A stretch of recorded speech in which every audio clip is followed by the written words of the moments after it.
All right. Good afternoon, everyone. Welcome to our lunchtime webinar series. Now, please feel free to drop your names, your company name in the information so that you can network if you like. We promote that, so that's okay with us. All right. So if this is your first time on our webinar, thank you for joining us. And if it's not, thank you for stopping by again. Our goal is always to promote any topics and to address topics that you will find useful as a professional in your professional life. You can always watch our past webinar sessions at Consult Black Swan /programs. If you go on our programs tab, you'll see the past programs that we've had there. We've had quite a bit of small business topics that we feel you could benefit from. Now, today we're covering a fun and important topic that is essential to businesses and business professionals. Now, our next session is going to be on March 11 at noon. So that one we'll be talking about international trade, getting to know importing. I know that there's a lot of people that have been interested in import export, so we really want to bring that to you.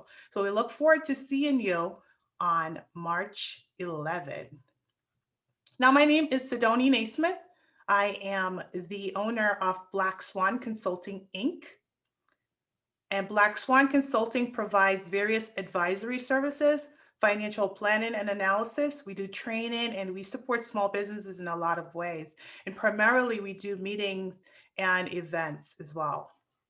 Also in the background that is with me is Sarah DeBoer-Yort, who is my co-pilot, and she will be helping with running this webinar as smoothly as possible.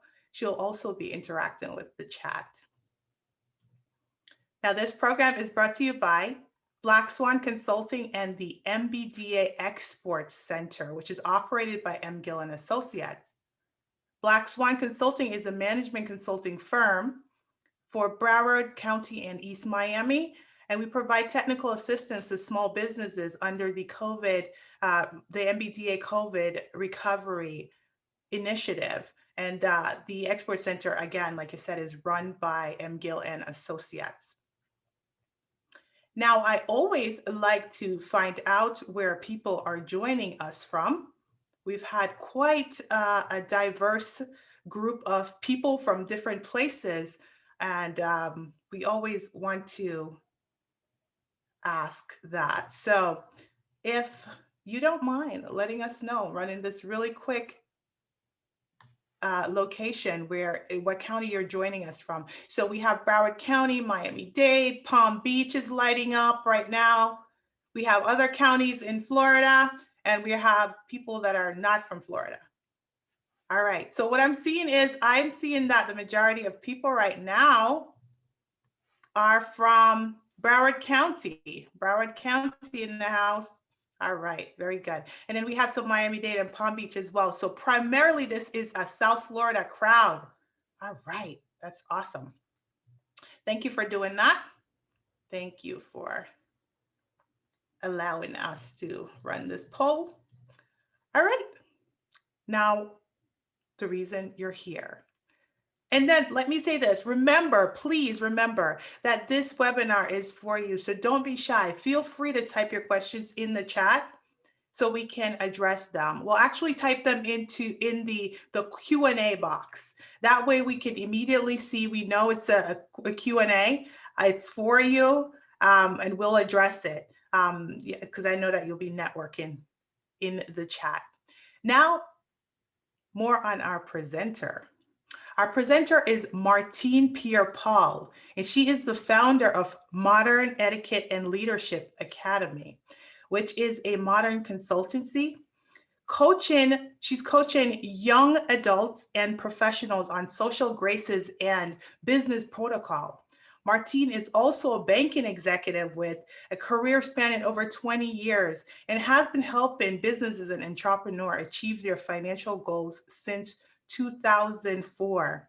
Her background in leadership roles in the financial services industry and also as a vice president and market manager for Valley Bank. She is a graduate of Leadership Boca. She completed her undergrad studies at Queens College at the City University of New York and University of Paris, where she studied legal communications and international relations.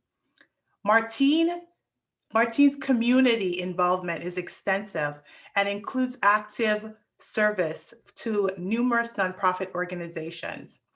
She has 2 children, and she enjoys her life as a dance, cheer, lacrosse, golf, and soccer mom.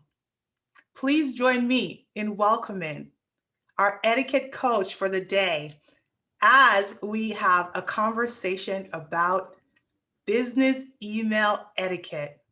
Martine, please take it from here. Thank you so much, Sidoni. It is my pleasure to be here, and I'm excited to join everyone for today's presentation. It is a topic, those of you who know me, it's a topic that I talk about as often as I can.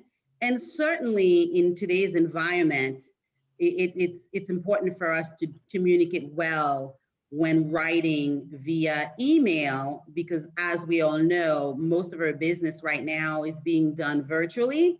So it's very important for us to sharpen those skills. And I hope today will be a very nice refresher. And I certainly look forward to our discussion in our Q&A session as well. So I'm delighted to be with you today. So etiquette. Etiquette traditionally was more respected than it is today. But to me and to several etiquette experts, it is as important today as it was in the past. And I talk about this all the time. It starts at the at the youngest age possible. It starts on the playground. I believe that those leadership skills, those social skills, those great interpersonal skills, they start on the playground, and they certainly translate into the boardroom.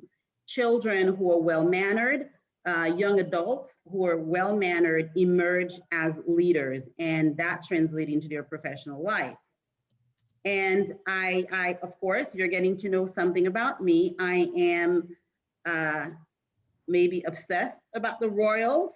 I always take any opportunity to include a slide about the Royals in any presentation. Those of you who've been with me. And what you're seeing is, to me, a nice representation of etiquette yesterday and today. It is still present. It is still expected.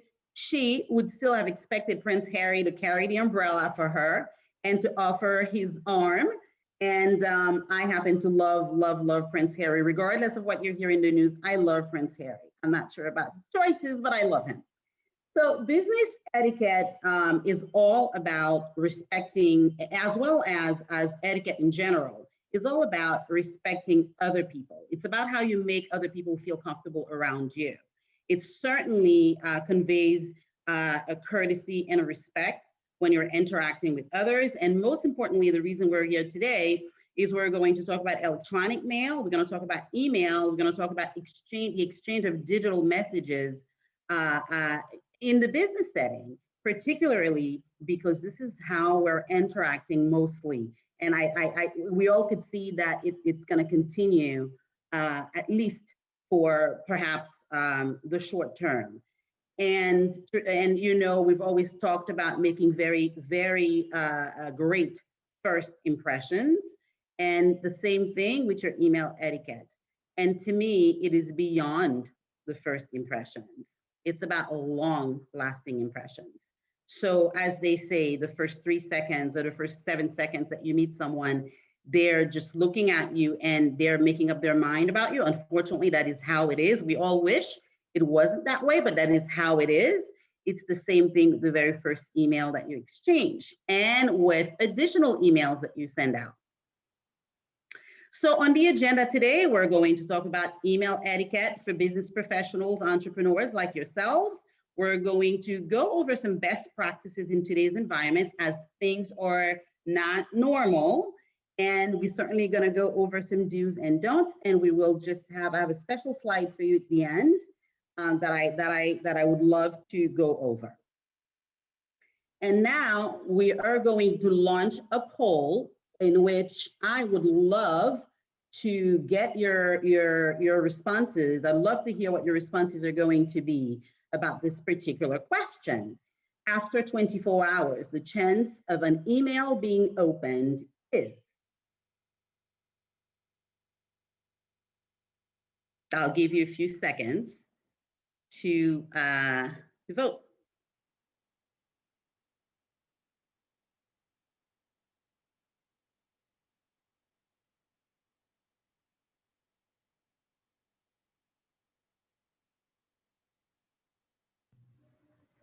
We still have some people voting, Martine. So wonderful. I'm curious to hear. I'm curious to see.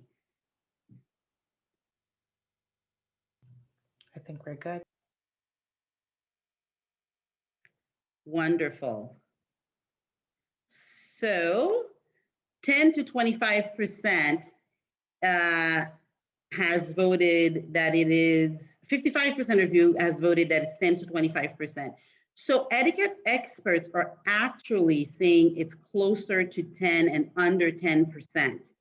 If that email does not, in the business setting, perhaps in the personal it's different for sure, because you can wait until the weekend or to open your emails and you can batch your emails that way, you know, with your personal emails. But in the business setting, they're saying that after 24 hours, it is less than 10%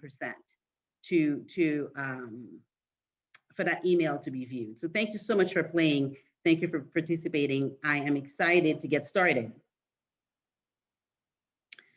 So the rules of email etiquette. Let's start by talking about the very first thing. Now, it goes without saying that you would have a professional email address and with the name of your business, certainly, and at least with your name. It shouldn't be one of those fun email addresses that we had when we were in college. So those we can reserve for our friends and for college friends. But for business purposes, we wouldn't use that email. We'd go ahead and create a business email with the name of our business or our first and last name, certainly to represent our brand. And so next is really your email needs to be organized. So it's important for us to stay away from casual email in the business setting, even if we're doing business with friends. Very important. And I want to highlight that. Even if we're doing business with friends, the business email needs to have a business tone. So you need to have a subject. You have to think about it as if you're writing a letter. It has a subject, of course, a subject that will capture their attention, that would perhaps highlight the sensitivity of the email from a time frame perspective or confidential, although you can mark your emails confidential as well. The salutation, we'll go over that, the purpose, details, a call to action, and a closing. So with the email, with the subject line, I will tell you that the subject line needs to be very specific about what you're going to talk about. Things that I would recommend that we avoid, and I've certainly done it in the past, is, you know, if the subject line is touching base, this is not an email that I personally would open right away in the middle of my day when I have 100 emails coming in, because it does not convey a sense of urgency if the email is urgent. Likewise, you don't want to have all of your subjects to have urgent, immediate response needed, action needed, if that's not the case. Because pretty soon you're known within your organization or within your community that you're the person who is always on some sort of a urgent quest. Everything is urgent, there's always a fire. You don't want that. You really want to be honest about it, but it needs to capture the attention of the reader. So, for example, for me, just this morning, I ran into an urgent situation. So I had to have a team huddle this morning at 8:45 a.m. And unfortunately for me, it was a topic that I couldn't put on hold. I couldn't open my market, my branches, without discussing that matter. And it happened overnight. I didn't have an opportunity to talk to HR about it. So at 6 a.m., I am emailing my HR partner, and I am hoping and praying that she's looking at her email before 9 o'clock, right? And so in my subject line, I didn't want, it was urgent to me, but I'm sure it wasn't the most urgent thing for her. So in my subject line, I didn't want to write, urgent or I have an emergency. It is an emergency for me, but for her, it's not. So I put on the email, uh, information needed before branch huddle. That was her cue because she knows that our branch huddles are our only 10 to 15 minutes opportunity to talk to all of our branch employees before the day starts. So as you would imagine in the retail banking sector, once the doors open and our guests, our customers, we call them guests, I call them guests, are coming in, there's very little time for us to get together as a team. And she responded and she provided me with the green light to go ahead and discuss my topic. The salutation is something that I get a lot of questions about. So with the salutation, really, these days we can be casual. However, in the business setting, if you are addressing a woman, you go with Ms. and their last name. That is how it is in the business setting. Once you're more casual, and certainly the person has given you the opening of not using Ms. and to call them be on a first name basis with them, you can go ahead and transition to that. And for gentlemen, it is Mr. So that's what it is in the business setting when you're addressing an email. Further on, as you're developing that relationship, it gets a little bit more casual and you can transition. But especially for us, we're maintaining customers, we're maintaining clients, we're prospecting.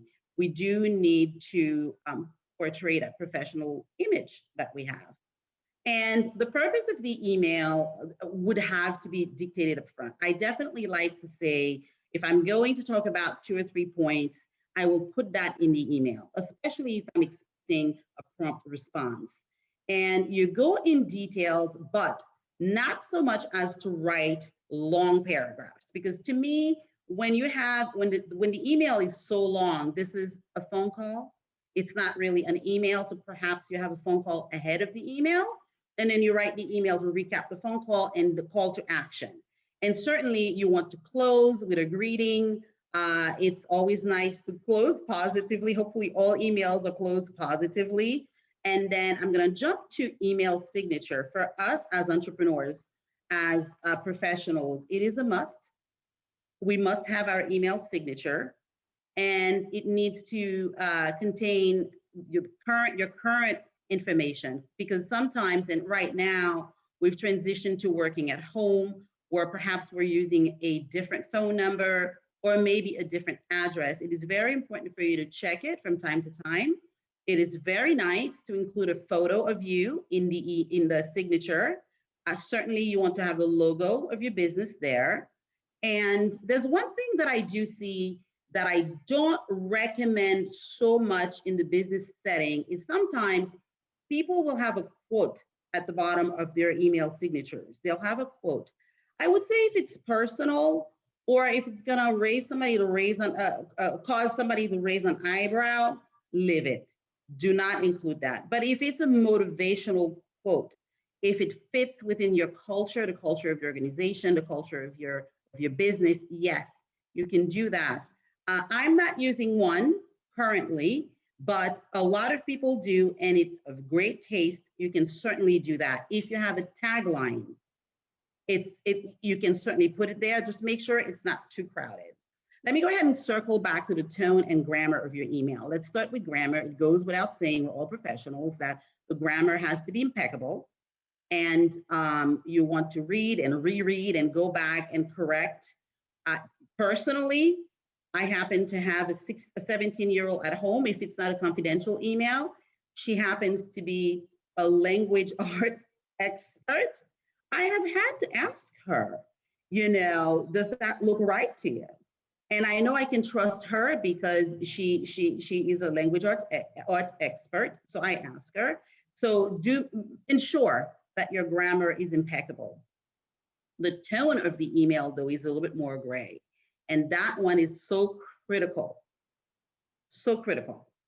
The reason is because the way you're hearing something in your head, the way that you're understanding something may not be translated via words, digital messages, to your recipient.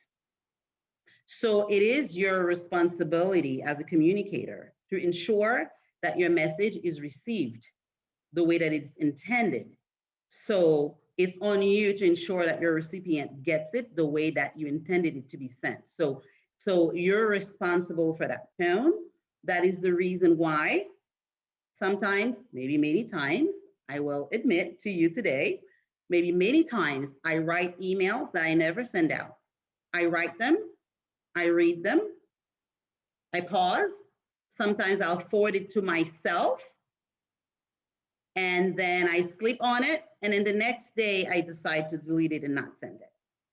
So you want to be careful with that, especially because of the fact that you're not able to read the facial expressions. You're not able to have that face-to-face as that person is receiving the email, and you certainly do not want to convey the wrong message.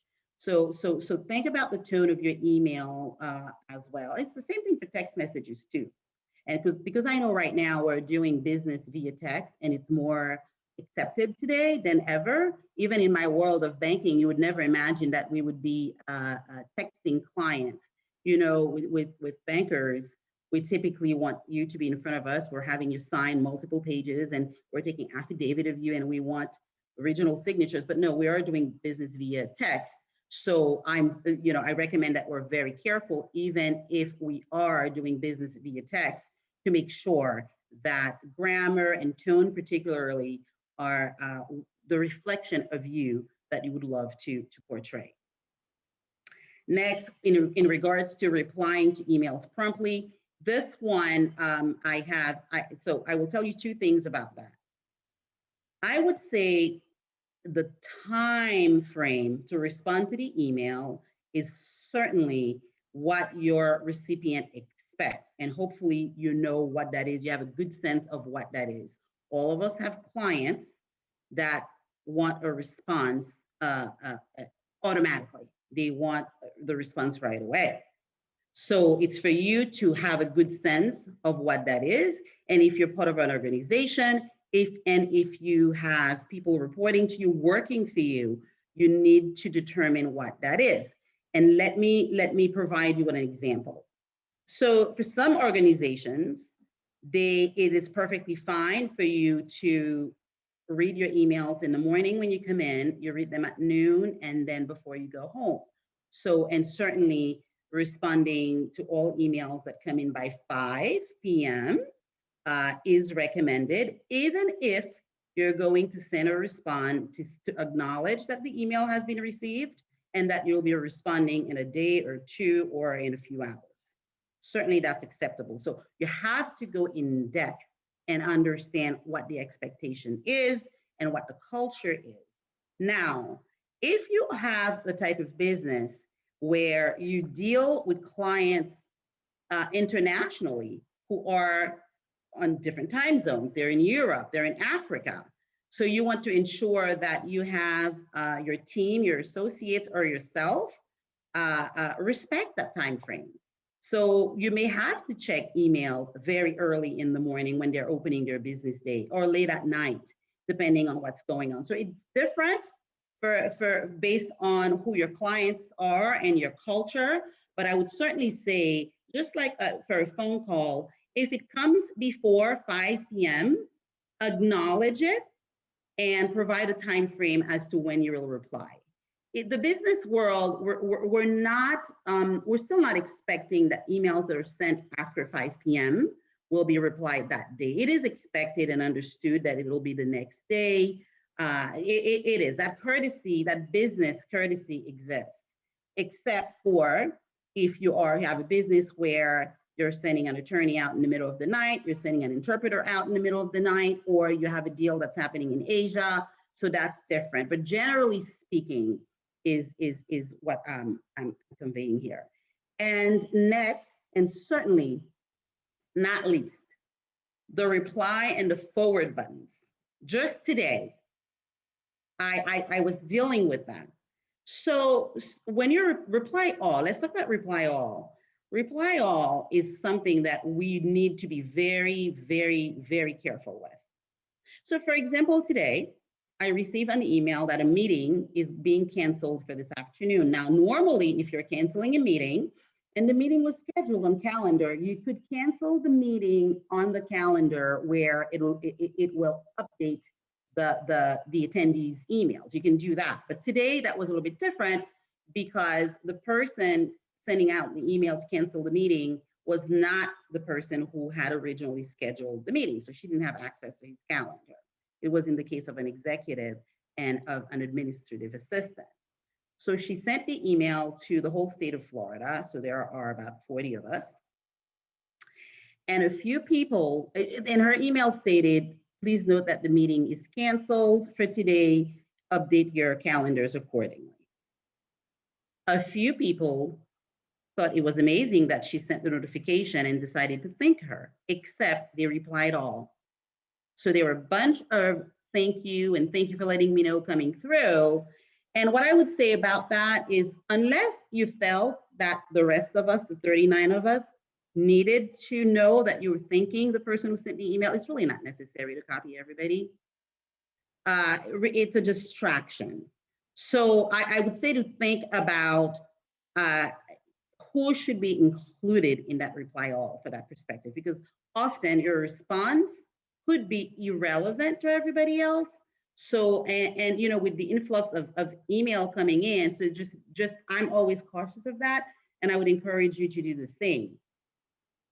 Extremely, extremely important, significant importance is when you're replying all and it's a sensitive topic by mistake, when you intended to reply just to the recipient and you're including other people in the email that should not be privy to that email message. So what I do as a best practice, especially I'm a people manager, so certain topics, you know, should not be viewed by all. I would just start a brand new email. I am just so cautious about that. I just start a brand new email. I leave that conversation entirely, and I start a brand new email. And my little note about that is to get to know where your recall an email. Just become very familiar with that, because I'm pretty sure we all have sent out email that we frantically are looking to pull back. It happened to me not too long ago, but it wasn't a sensitive topic. It was in my environment, I sent out the wrong information, like one digit was off. And so I had to recall it immediately so that action wasn't taken on an account number that was incorrect. So know where your recall button is so you can bring an email back rapidly if it's going to the wrong people. And then we're going to talk about forwarding. So what I would say about forwarding emails is a good best practice about that is you certainly, as you're forwarding email, two things. So you can delete and shorten and send smaller files and shorten that conversation as the conversation evolves. Because sometimes you'll start with an email and it's perhaps 5, 6 emails later, but the first two issues have already been addressed in the first 2 emails, so you can shorten that.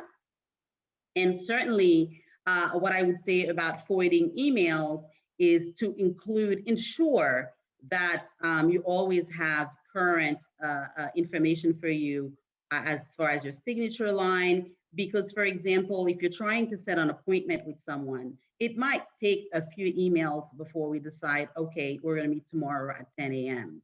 If you don't have your signature line with your address, then your party, you know, usually a prospect and you want to win their business, has to go and look 3 or 4 emails earlier to find where the meeting is going to be. So as a courtesy, I do that. Naturally, you would want to confirm that in the email, but just in case. So I recommend that. I certainly recommend shortening the email files as well.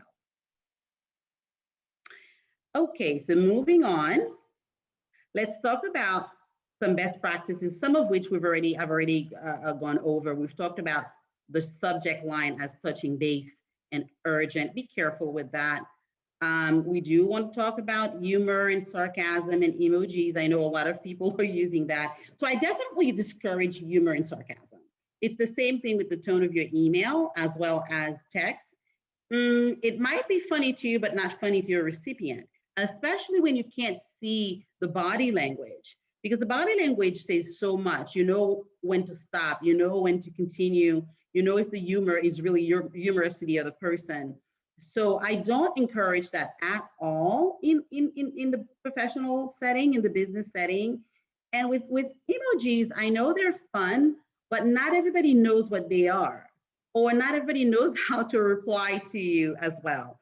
I would tell you, for me, beyond a smiley face, I'm not a technology baby, so beyond a smiley face, or maybe an angry face, I wouldn't know what it is. It would confuse me. And it would certainly make me feel bad because I don't know how to send that back to you. So be careful with that. This is more for people that you're comfortable with, and that you would do that. But when you're prospecting for business, you're dealing with your clients, your high value clients, your executives, I don't recommend it. With attachments, this one is just key. I verify for attachments before I attach and after I attach. Not only because you want to be sure that the attachment is there, and certainly what happens is that now you've got the software that tells you that your attachment is missing, or perhaps an attachment needs to be attached. It's attaching the wrong file. It is certainly something that you want to be certain of. And I definitely, personally, my recommendation is check it before you attach it and check it after you've attached it. Make sure it's the right one. We've talked about reply all. It is not recommended. We've certainly talked about checking your grammar and proofreading. Read it over, make sure it makes sense, and then shorten your email, summarize your email. If there's a call to action, be specific in the call to action. And then the last thing I'm going to say on that particular piece is I certainly want to say that you want to specify and your topic, your ask. You want to specify it. So for example, if I am reaching out to Sarah for an appointment and I'm doing it over email, because we're just all virtual right now. It's electronic messages. So digital messages. So if I want to know if she's available to meet with me, perhaps Friday, tomorrow, my email might already, when I reach out to her, I might say, Sarah, I am, I'm following up with you. We wanted to touch base on Friday for Zoom. Friday, 10 a.m., 3 p.m., and 4 p.m. work for me. Please let me know what works best for you. I will send out the Zoom invitation. That eliminates her replying back to me saying, I'm available. When are you available? I would reply that. She would reply. And it also tells her, all you have to do, Sarah, is tell me the time based on the time frames that I've given to you, 3, 4, or I'll include, if that doesn't work for you, let's look into next week. I'm flexible. Go ahead and pick a time. I'm trying to avoid the back and forth. It is not courteous to her if I'm not specific. And certainly for me, it clutters my inbox. It clutters my inbox because we're talking about etiquette and being courteous to others, and that allows us to grow our business, but also it's about a work-life balance. I don't want to have a cluttered inbox, and I can certainly proactively take some steps to ensure that that doesn't happen to me.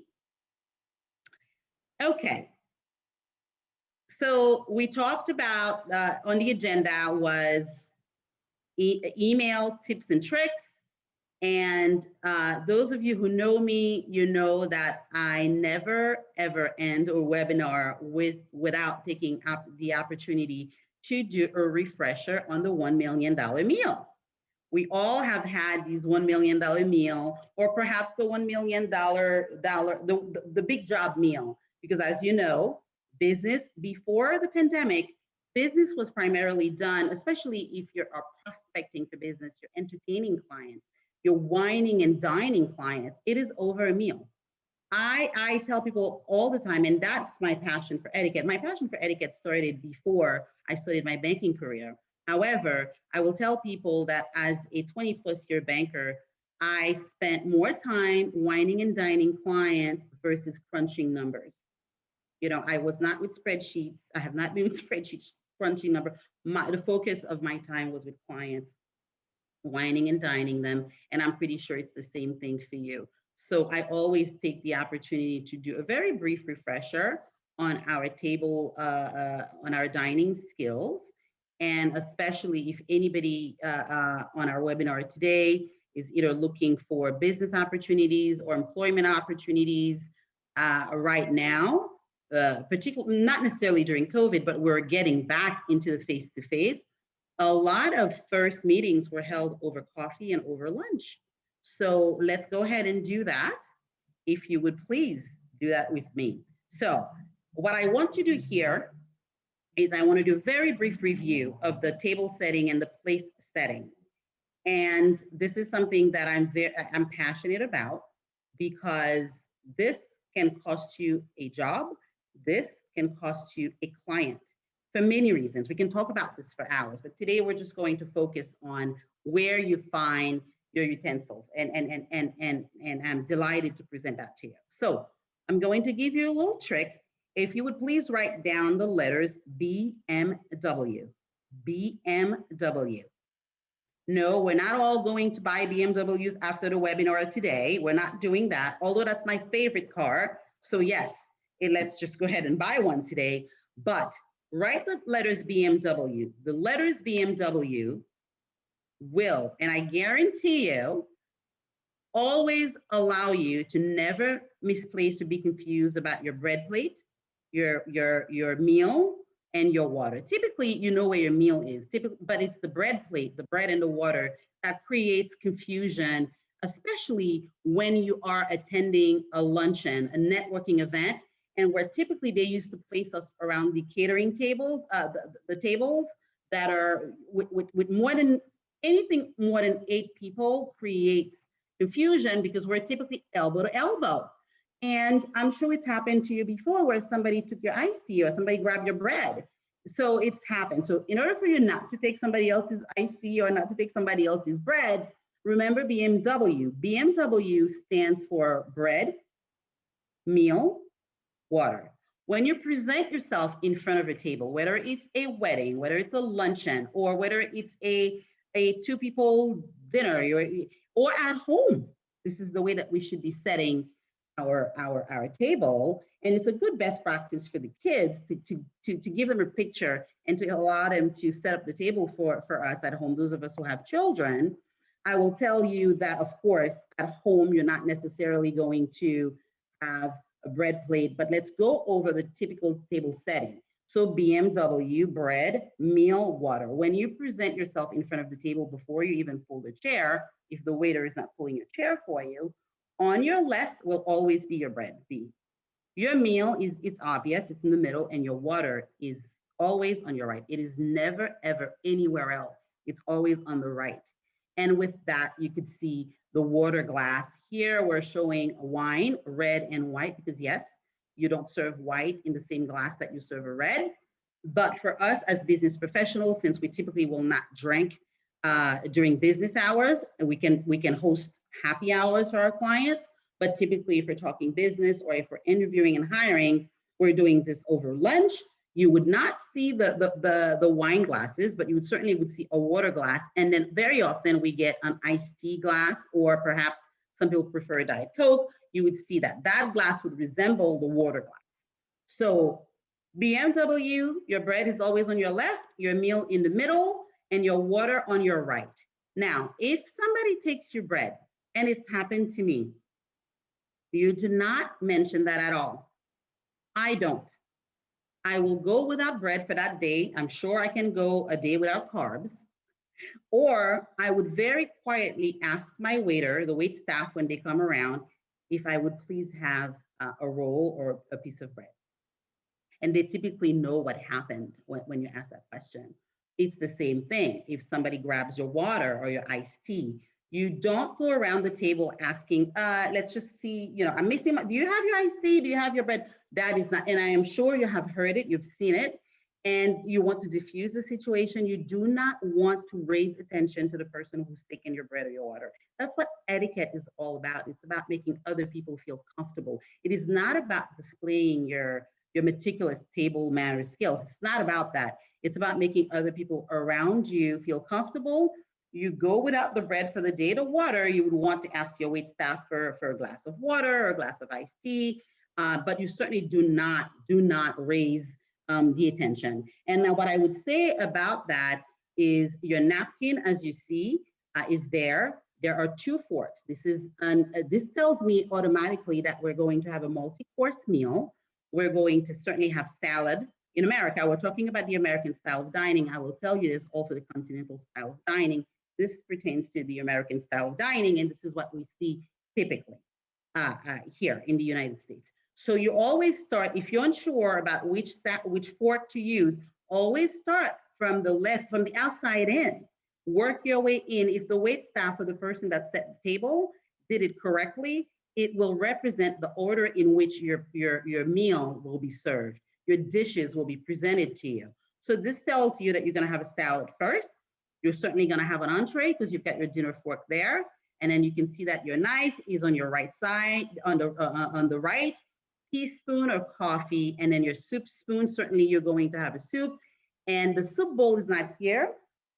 It is perhaps because they're going to bring you the soup bowl once it's ready to be served, because they may want to keep it warm and it's there for you.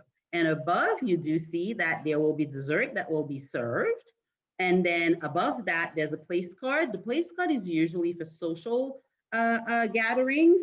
Know that sometimes you'll see a place card. You do want to respect the place card because the hostess has taken the time, or the host taken the time to sit everybody in a way that makes sense for everybody to be comfortable around the table.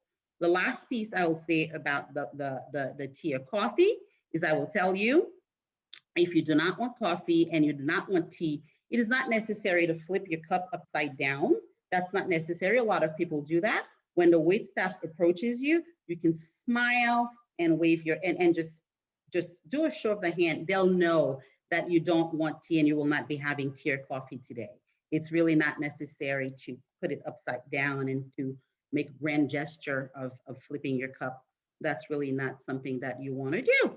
And I will go ahead and move forward in our presentation for today and close and let you know that it's been my pleasure to spend some time with you.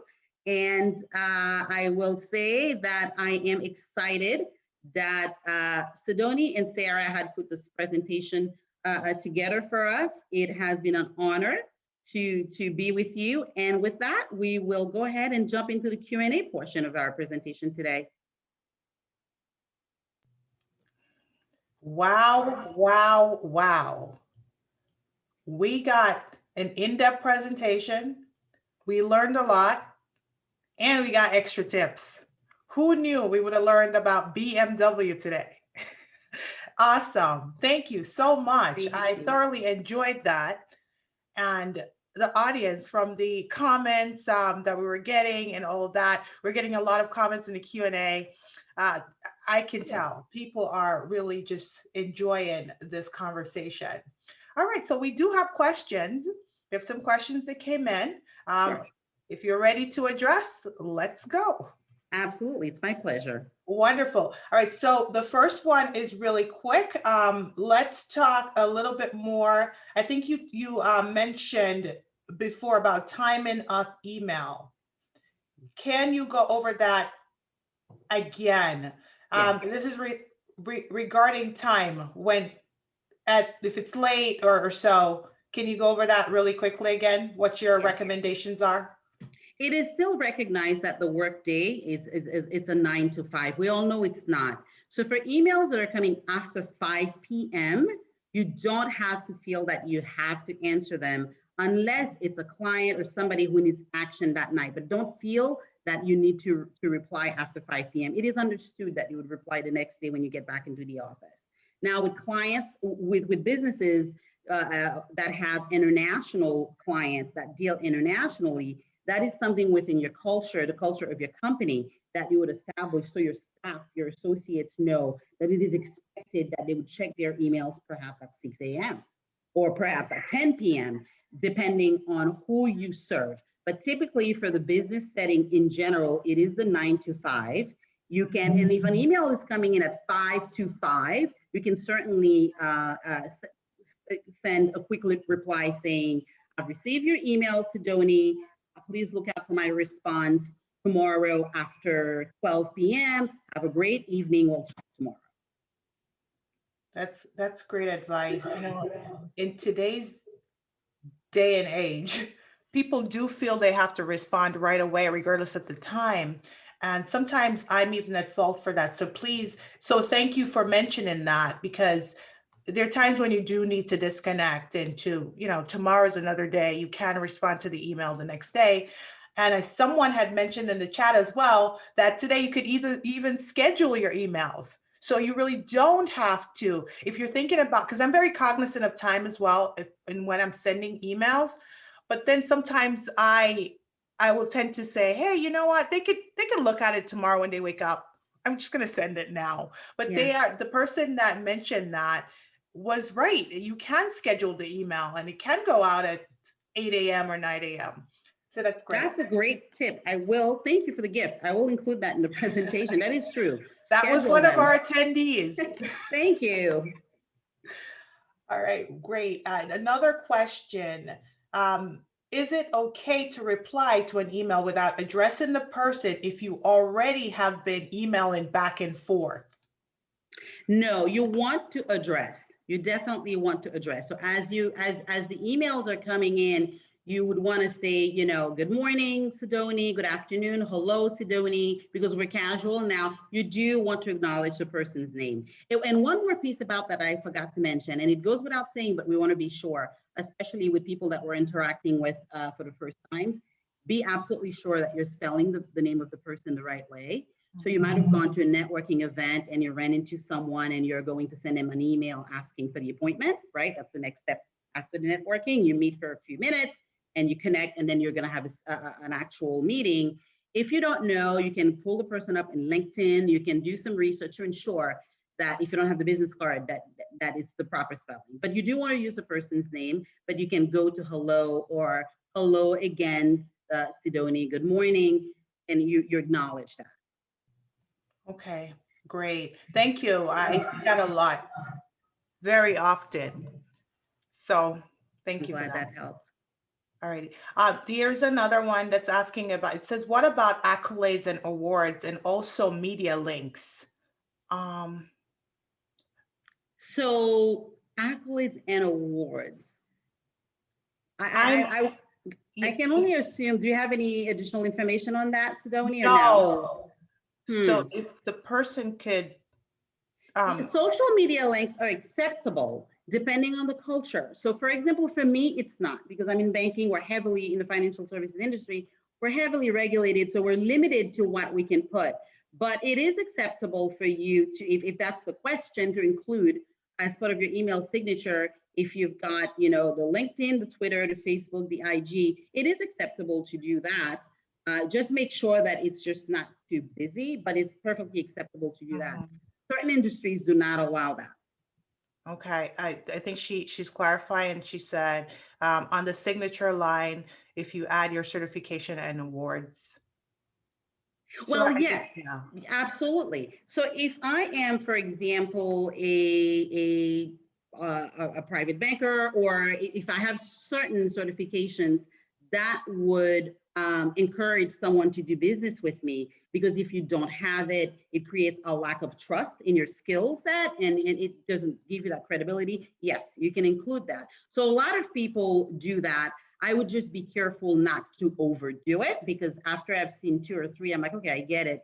Sidoni's an expert. I definitely get that. I don't need to see a resume. For that, I can quickly jump over to LinkedIn and get a full description of your qualifications to give you that credibility that I would want to do business with you. But you can certainly include the most significant ones. So for example, right now at our bank, we're celebrating Black History Month.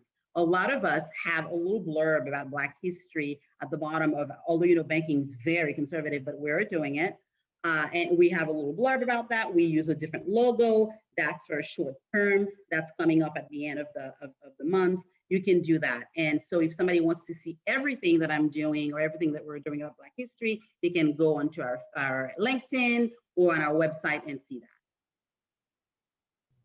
Okay, I hope that answers the question. Yes, it does. Thank you. Thank you. There's another question. Does it make sense to respond to someone that you've received the email and will reply shortly? My answer is yes. Well, always reply. Yes. So it could be that you are in a meeting or something urgent is happening. You can't just address it now, but that person is looking for that immediate response. If that's the case, you can do that. But don't feel that you have to give everybody a certain time frame. So I will tell you when I've used it. I have used it if I'm in a meeting and then I have another meeting at about 4 o'clock and I know that perhaps something might have come up and the person is waiting to engage with me before they get on I-95. And I will quickly say, give me a minute. I'm just wrapping up. I'll respond to you in a second. I will do that. But it's really not necessary. It's part of what's the expectation. Is that person expecting you to reply right away? Or is it where, it's fine for you to reply in a few hours? Oh, back in the day, for the purpose of time management, we were batching our emails. I don't know if any of you remember batching the emails, where you do emails when you go in, you do emails after lunch, and you do it before you go home. But we're no longer in that environment because of our virtual reality. Our doors are not necessarily open, so we're interacting virtually, so we respond almost just immediately. But just be careful with that, because it is not good for time management. It really doesn't work favorably when it comes to your time management, because you could spend your day reacting to emails, and then your daily tasks that you woke up at 5 o'clock in the morning to jot down on a very nice piece of paper to inspire you. It's 5 o'clock, you haven't done any of it because you're reacting to email. So don't feel that you have to do that. Okay, great. I have another question. Well, a comment, amazing presentation, and thanks for adding the meal part. Wonderful. That's good. I have another question. What about email threads? Should we still use salutations all the time? I think you just touched on that earlier. Someone else asked something similar, but you can go ahead and answer that again. So when you are interacting with a client, with a prospect, you do use salutation until the point where you are on a first name basis. So for women in the business setting, you do Ms., MS. That's what you do in the business setting. You don't do Mrs. You really don't do, so whether the person is married or not, you do Ms. Now, if you're interacting with a school, if you're interacting with a religious organization, people tend to use, whether you're married or not, yes. But for the business setting, for women, you do Ms. And for men, for gentlemen, it's always Mr. So you want to do that. Once you are on that first name basis with that person, it's good morning, Sidonie. Hello, Sidonie. Hi, Sidonie. Good afternoon, Sidonie. You can do it that way. Or if you don't know the name of the person, then you really have to go formal and pretend you're writing a letter. Dear sir, dear madam. But people who are receiving emails where you don't know their names, they typically will not. They think you're spamming them. So do the research first. And I'm big on research, especially if I'm prospecting. I would definitely be sure to pull up the person on LinkedIn and just give it my best shot. I would even include something. Well, we met, or we met at this event, or I see that we're connected with multiple people. I'd love the opportunity to get to know you better, and have lunch. So I would always do something so that the person doesn't feel that I'm a total stranger reaching out to them. They have nothing in common with me. It is true that people do business that they know with people they know and like, and eventually trust. So they want to know that there's some kind of connection. It certainly makes things easier for you in the business setting for those of you that are entrepreneurs or that are in a sales role. Great. Thank you for that. There's one other question that I want to address, and I wanted to add something with the salutation as well. I'm very careful these days because you don't know what people go by. Yes. So for me, I refrain from typing a Mrs. or a Mr. or a Ms. or so, because the person may look to me like a Ms., but they do not address themselves or they don't go by that. So I would put the name and ask for forgiveness, but at least, and then now we're getting to the conversations as to ask people, how do you, would you like to be addressed? Now I'm learning in this business world that you have to do that now. We have one email, one message, one question that kind of touches on this as well. The person is saying in the email signature, I noticed individual, if female, are listed pronouns, she, her, hers. What's your opinion on that? I don't know if we could dive too much into that, but we certainly can touch on it. You always go with the person's preference. Always, always, always. That's why it's good to ask. You ask the person to be sure, always, because you're absolutely right. There is, it's not obvious, or it's not as general as it used to be. So be careful with that. Even with ladies and gentlemen, be careful with that, because you don't want to hurt the person's feelings. So ask. I would ask. Wonderful. Thank you for that. Now, we don't have any, let me just make sure. We don't have any more questions, and we want to be respectful also of everyone's time. I certainly enjoyed this. This is really good. I could sit down and talk to you a little bit more about this. Such an interesting topic for me. And for anyone that's in business, there's a lot of things that when it pertains to emails and all that, I am a little nitpicky, but then again, sometimes I'm rushing myself and I'm guilty of some of these things that we just went over today. So the refresher was on point. It's very good. Thank you so much for that. I thoroughly enjoyed it. And I'm going to go back and review everything you talked about with BMW, because someone that's in the meeting and events world, I should know all of that. And I'm guilty as well that sometimes I don't pay enough attention. I leave it to the catering managers and the people of the world. But it's good when you're dealing with business professionals, as well as like dignitaries and people that certain delegates from countries and all that. So it depends on where you are. You're expected to know about Absolutely. these things. It's my pleasure. Thank you for having me. All right, perfect. So we're going to end up wrapping up this session, and we're just going to, if there are no more questions, we're just talk about our next webinar. Our next webinar is going to be on, it's actually going to be on March 11th. And we're going to talk about international trade. So you could visit our website for that.